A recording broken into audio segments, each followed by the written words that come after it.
Okay, as you can see, we're ready for winter.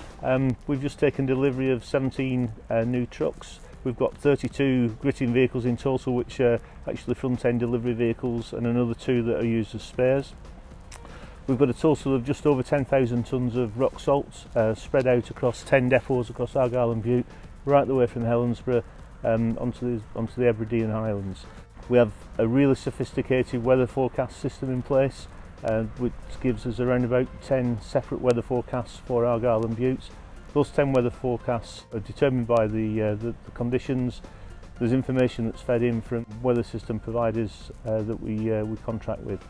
We've also got a number of weather stations across the network, and we've got a number of camera sites which enable us to actually see what the physical condition is of the carriageway, together with measuring things like surface temperature, air temperature.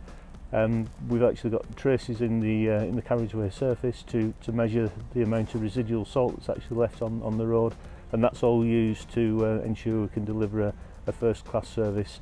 Only gritting the areas that we need to grit, but making sure that the road network is open and fit for use. In Argyll and Bute, we grit around about 52% of the network on what we call a pre-treatment.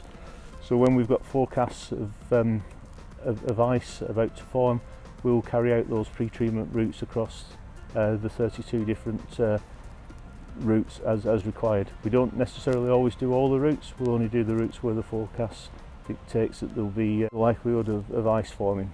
If we do a full pre-treatment route, we're doing just over 700 miles. That's equivalent to driving from Lochgilphead to Paris, so it's quite some logistical operation that we undertake.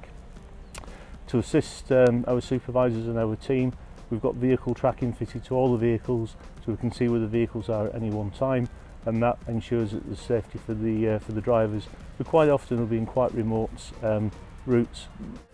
So in addition to doing the pre-treatments, we also have literally hundreds of grit bins right across the council road network.